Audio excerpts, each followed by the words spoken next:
ওরে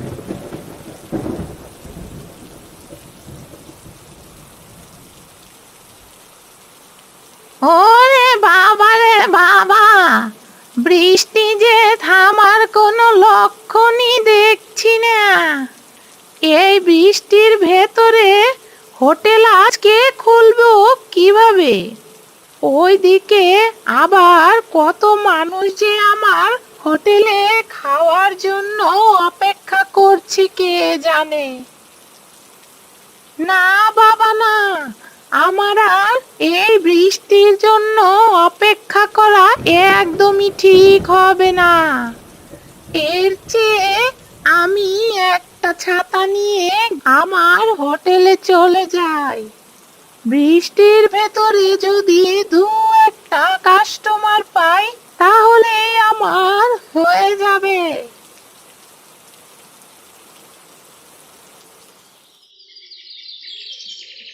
এই রে, ঘর থেকে বের হতে না হতেই বৃষ্টি থেমে গেল দেখছি।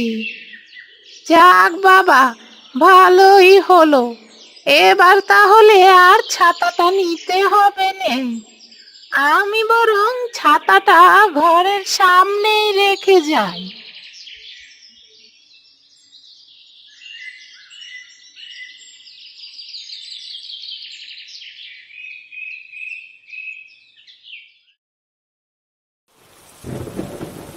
এই যা, আবার যে বৃষ্টি শুরু হয়ে গেল। কেন যে ছাতাটা বাসায় ফেলে আসলুম? এই তো একটু আগেই বৃষ্টিটা থেমে গেছিল, এখন যে আবার কেন নামতে গেল? ধুর, আমি তো এখন একেবারেই ভিজে যাব। আরে বাহ, রাস্তার পাশে এই বৃষ্টির দিনে তো বেশ বড় বড় কচু গাছ হয়েছে। এত বড় কচু গাছ তো আমি আগে কখনো দেখিনি। যাক বাবা, ভালোই হলো। এখন দুটো কচু পাতা ছিঁড়ে মাথায় দেই, এতে করে তাহলে আর বৃষ্টিতে ভিজতে হবে না।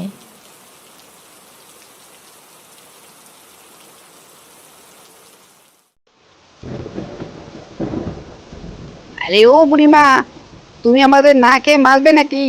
জলদি করে হোটেলটা খোলো তো, খিদে জ্বালায় যে পেটল ভেতর ছুঁচো দৌড়াচ্ছে।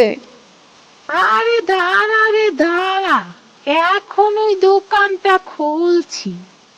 এই বৃষ্টির ভেতরে তো বাসা থেকে বের হতে পারছিলাম না, নইলে তো আরো আগে সেই দোকানটা খুলতাম। আরে ও বুড়িমা, তুমি তো জানো তোমার হোটেল ছাড়া যে আমরা আর অন্য কোনো হোটেলে খাবার খাই না। সেটা কি ভুলে গেলে?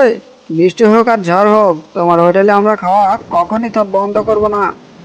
কারণ তোমার হোটেলের খাবারগুলো যেমন সস্তা তেমনই খেতে খুবই সুস্বাদু আর মজা।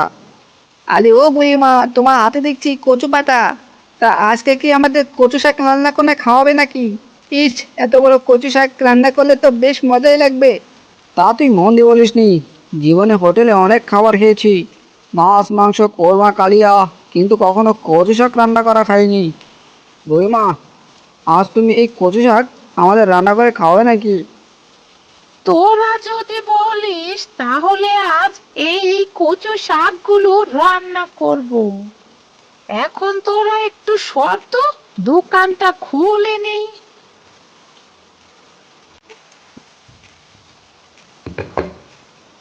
এই যে নে তোদের খাবার।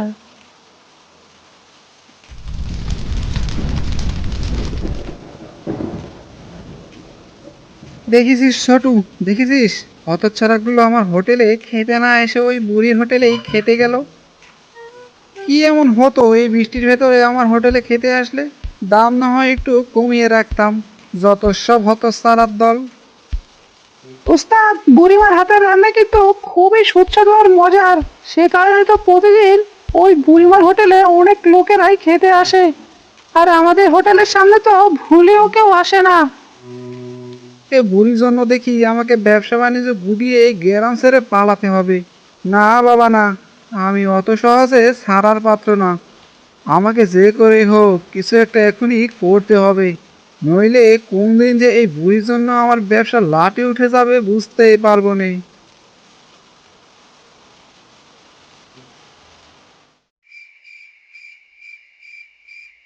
আমার চেয়ে ভালো রান্না করো বলে সব কাস্টমার যে শুধু তোমার দোকানে খেতে যাবে? না বাবা না, অত সহজ না। এখন তোমার এমন ক্ষতি করবো যে না থাকবে বাস আর না বাজবে বাঁশি। হি হি হি।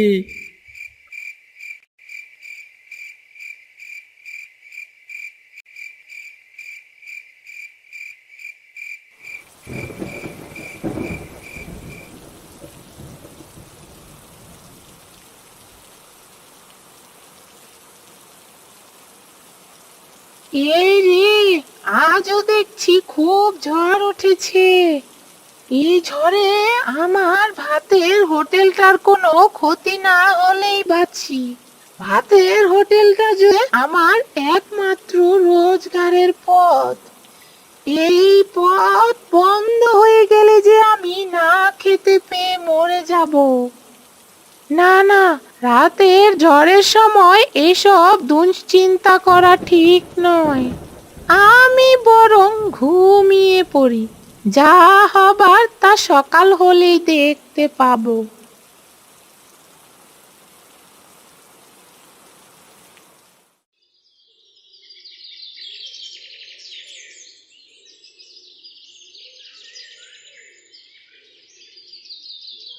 হায় হায় হায়, এ কি ক্ষতি হয়ে গেল রে!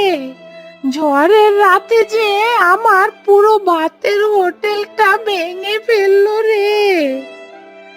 এখন আমি কোথায় রান্না করব গো? হায় হায় হায়, আমার যে সব শেষ হয়ে গেল। আর কেঁদো না বুড়িমা, সব দেখবে একদিন ঠিক হয়ে যাবে। আরে এই কালু, একটা বিষয় ভেবে দেখেছিস? এত সামান্য চরে বুড়িমার ভাতের হোটেলের চাল আকাশে উড়ে গেল কিভাবে? সে তো আমিও বুঝতে পারছি না। এখন অনেক খিদে পেয়েছে, কি যে করি। বুড়িমার ভাতের হোটেলটা তো দেখছি বন্ধ। এই চল, আজ না হয় আমরা ওই নিতাইদার হোটেলে গিয়ে খাবার খেয়ে আসি। হ্যাঁ ভাই, তাই চল।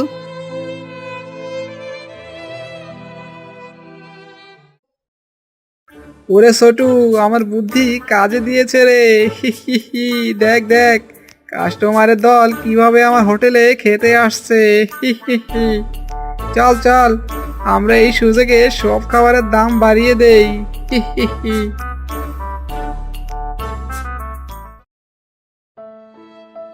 হায় হায় হায়, আমার যে সব শেষ হয়ে গেল গো। এখন আমি কিভাবে ভাতের হোটেল চালাবো? এক রাতে সামান্য একটু ঝড় এসে আমার পুরো হোটেলটা যে ভেঙে একেবারে তছনছ করে দিল গো। আরে, ওই তো বড় বড় কতগুলো কচু গাছের পাতা দেখছি। এই পাতাগুলো তো খুবই বড়। হুম, আমি এই পাতাগুলো দিয়ে যদি ভাতের হোটেলের চাল বানাই, তাহলে তো বৃষ্টির পানি আর আমার হোটেলে পড়বে না। যাই, কাজে লেগে পড়ি। আর দেরি না করে কতগুলো বড় বড় দেখে কচু গাছের পাতা দিয়ে হোটেলের চালটা বানিয়ে ফেলি।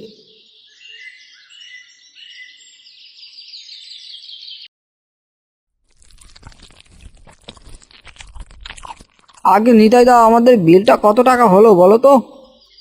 তোরা দুজন 2 প্লেট ভাত খেয়েছিস আর সাথে 2টো ডিম খেয়েছিস। ভাতের দাম 2 প্লেটের হয়েছে 50 টাকা করে, মোট 100 টাকা। আর 2টো ডিমের দাম 50-50 করে 100 টাকা হয়েছে। মোট তোদের বিল এসেছে 200 টাকা। কি, 200 টাকা? শুধু ভাত আর ডিমের দাম 200 টাকা? কি সব আগব তাবল বকছো? একটা ডিমের দাম তো মাত্র 10 টাকা। সেখানে তুমি না হয় 20 টাকা রাখতে পারো, কিন্তু তাই বলে একটা ডিমের দাম তুমি 50 টাকা করে রাখবে?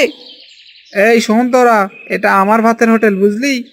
আমি যত টাকা চাইবো তত টাকায় তোদের দিতে হবে। এতে যদি তোদের পছন্দ হয় তাহলে আমাদের হোটেলে খাবি, আর পছন্দ না হলে না খেয়ে থাকবি। এখন যে কয় টাকা বিল হয়েছে সে কয় টাকা দিয়ে এখান থেকে ভাগতো। এটা তো তুমি আমাদের সাথে জুলুম করলে নিতাই দা। না না না, এটা কিন্তু একদমই ভালো হলো না। দেখবে বিধাতা তোমার এই জুলুমের বিচার আজ হোক বা কাল ঠিকই করবে। আরে যা যা, এত বাজে বকিস না তো। যত সব, তোদেরকে কি আমি জোর করে খাইয়েছে নাকি? এখন 200 টাকা দিয়ে বিদেয় হ জলদি।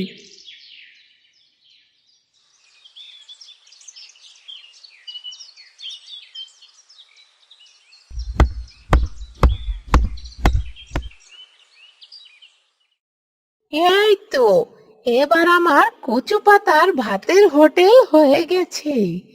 এখন থেকে আমি আবার আগের মতো আমার এই হোটেলে খাবার বিক্রি করব। হি হি হি, এই বুড়িমাকে দেখছি বুড়ো বয়সে ভীমরতিতে ধরেছে। শেষে কিনা বুড়িমা কচু পাতা দিয়ে ভাতের হোটেল বানাচ্ছে। হি হি হি। ওরে ছোটু, থামারে থামা, আমাকে জলদি করে থামা, নইলে যে আমি হাসতে হাসতে একেবারে পেট ফেটে মরে যাব। হি হি হি। দেখবি একটু বাতাস ছাড়লে বুড়ির ভাতের হোটেল বেলুনের মতো ফুস করে উড়ে যাবে। হি হি হি। তারপরেও তো বুড়িমার কচু পাতার ভাতের হোটেলে অনেককেই খেতে দেখলাম। এটাকে কিভাবে বন্ধ করবেন ওস্তাদ? এখন আর আমাদের কিছুই করতে হবে না, তুই শুধু চেয়ে চেয়ে দেখতে থাক হালকা একটু বাতাস শুরু হয় কিনা। তখন দেখবি ওই বাতাসে বুড়ির হোটেল উঠবে আকাশে। হি হি হি।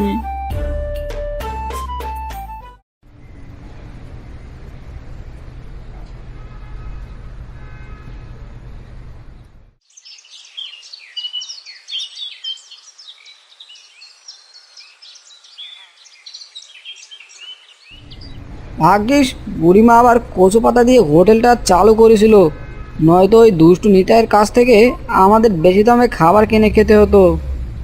হ্যাঁ রে কালু, তুই ঠিক কথাই বলেছিস। আজ বুড়িমা না থাকলে দেখতি আমাদের পকেট থেকে ওই নিতাই অনেক টাকাই কেটে নিয়ে যেত। আরে ছোটু, এ কি, আমাদের হোটেলে তো কোনো লোকই খেতে আসছে না। সব লোক তো দেখছি ওই বুড়ির কচু পাতার হোটেলেই খেতে যাচ্ছে। না না না না, এভাবে তো বুড়িটাকে আর চলতে দেওয়া যায় না। ওস্তাদ, আপনি তো বলেছিলেন একটু বাতাসে নাকি পুরীর হোটেল উঠবে আকাশে। কই, এখন তো দেখছি আমাদের ব্যবসায় আকাশে উঠে গেছে। আরে চুপ কর তুই। আজ যে করেই হোক ওই বুড়িটাকে আমাকে থামাতেই হবে। তুই শুধু দেখতে থাক, আর আজ রাতেই দেখতে পাবি বুড়ির ওই কচু পাতার হোটেল আমি আকাশেই উড়িয়ে দেব। হি হি হি। এরপরে বুড়ির ওই কচু পাতার হোটেলে কিভাবে খাবার বিক্রি করে সেটাই আমি দেখবো। হি হি হি।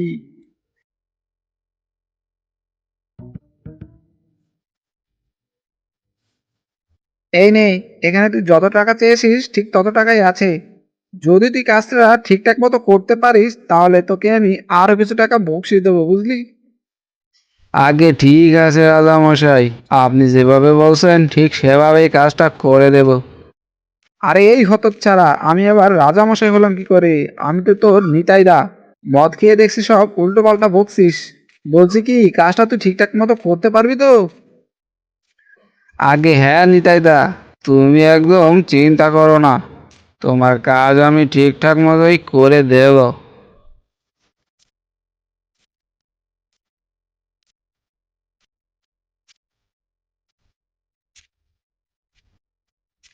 হে হে হে, এটা তো দেখছি একটা কচু পাতার হোটেল।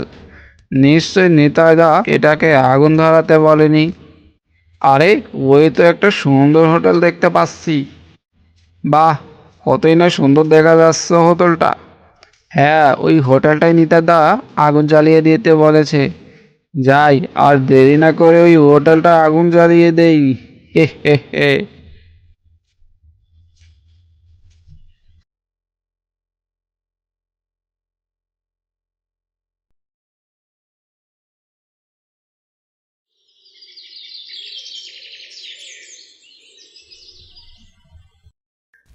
হায় হায় হায়, এ আমার কি ক্ষতি হয়ে গেল রে, শেষে কিনা আগুনে আমার পুরো হোটেলটাই পুরো ছাই হয়ে গেল। হায় হায় হায়, আমি এখন কিভাবে নিজের সংসার চালাবো গো? সংসার চালাতে না পারলে যে বউ বাচ্চা নিয়ে না খেয়ে মরতে হবে। হে বিধাতা, এ আমার কি হয়ে গেল? শেষে কিনা আমি নিজের পায়ে নিজেই কুড়োল মারলাম। হায় হায় হায়। উস্তাদ, আমি আজ থেকে আর আপনার হোটেলে কাজ করব না। আপনার মতো এত খারাপ আর নিচু মানুষের সাথে আমি আর থাকতেও চাই না। আপনি বুড়িমার হোটেল আগুন দিয়ে পুড়তে গিয়ে নিজের হোটেলটাই পুড়িয়ে ফেলেছেন। সি সি সি সি, আজ আপনার এই অবস্থার জন্য আপনি নিজেই দায়ী। আপনি অন্যের ক্ষতি করতে চেয়েছিলেন, এখন দেখুন বিধাতা আপনার নিজেরই ক্ষতি করে দিল।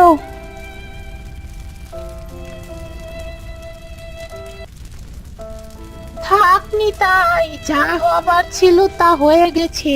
এই নিয়ে তুই আর কান্না করিস নে। যেহেতু তোর এখন কোনো কাজ কাম নেই, সেহেতু তুই যদি চাস তাহলে আজ থেকেই তুই আমার এই কচু পাতার হোটেলে কাজ করতে পারিস। চিন্তা করিস না, আমি তোকে ভালো একটা মাইনেই দেব, যাতে তুই তোর বউ বাচ্চা নিয়ে সুখে শান্তিতে থাকতে পারিস। বুড়িমা, তুমি আমাকে ক্ষমা করে দাও। তোমার ক্ষতি করতে গিয়ে আজ আমার নিজেরই ক্ষতি হয়ে গেল। এত কিছুর পরেও তুমি আমাকে একটা কাজের ব্যবস্থা করে দিচ্ছ। তোমার এই ঋণ আমি কোনোদিনও শোধ করতে পারবো না বুড়িমা। হয়েছে হয়েছে, এবার তুই কাল থেকে আমার হোটেলে কাজে লেগে পড়। দেখিস আমরা দুজন মিলে কাজ করলে অনেক টাকা আয় করতে পারবো।